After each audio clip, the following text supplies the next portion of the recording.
So proteins are folded in a very special way that makes them functional.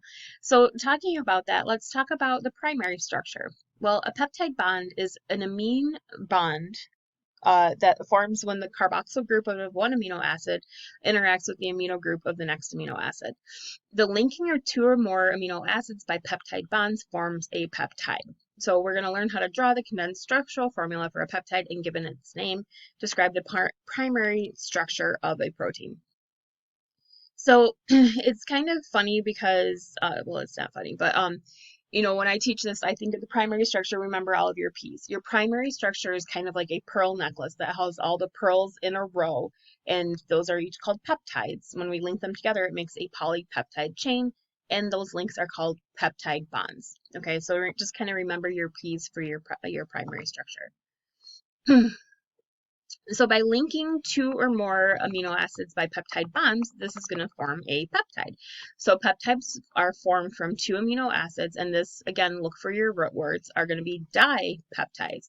If they have three amino acids, they're tripeptides, and if they have four, they're called tetrapeptides. So again, just break it down into your root words.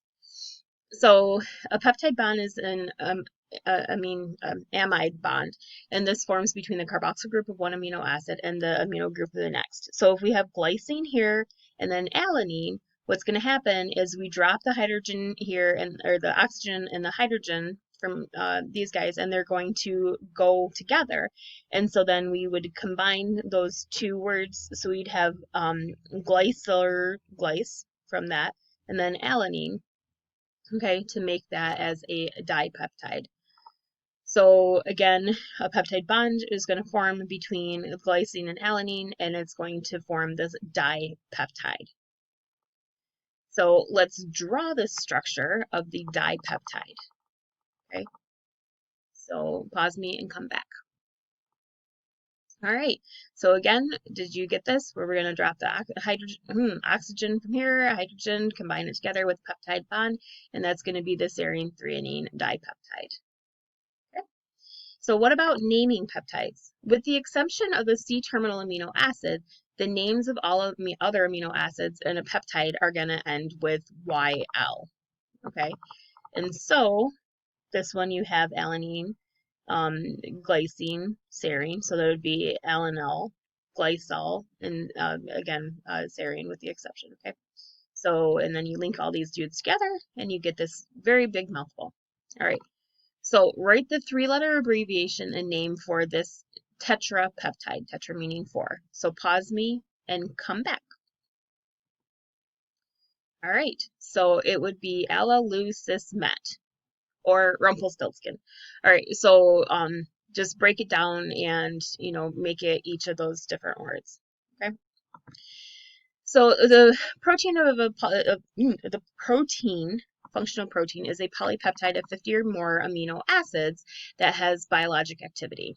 Okay, the primary structure of a protein is the particular sequence of amino acids that are held together by peptide bonds. Okay, so again, you're going to be linking four together here. So this is 1, 2, 3, and 4 amino acids, and this, when it's in this string like a pearl necklace, is going to be your primary structure.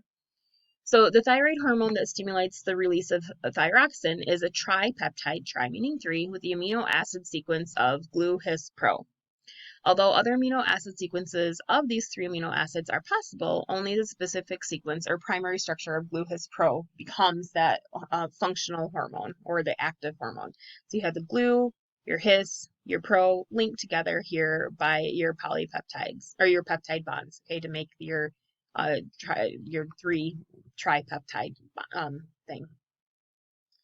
All right, so insulin, you guys know, is incredibly important, right? It helps us to regulate the amounts of sugar in our blood.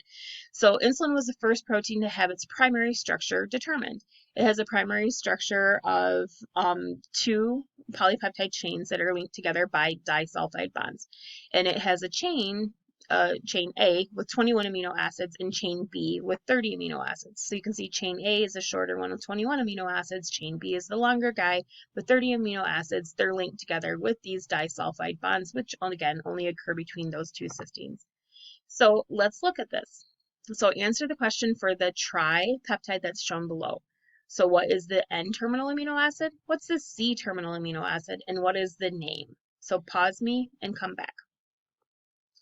So the N-terminal is phenylalanine, C-terminal is alanine, and the tripeptide is phenylalcysteinalanine. Okay, I feel like they took the alphabet soup and threw it down the stairs. Okay, so write the names of the three-letter abbreviations for the tripeptides that could form 2 glycines and 1 alanine. So pause me and come back. All right, so this is what you would get. Okay, all right, awesome job.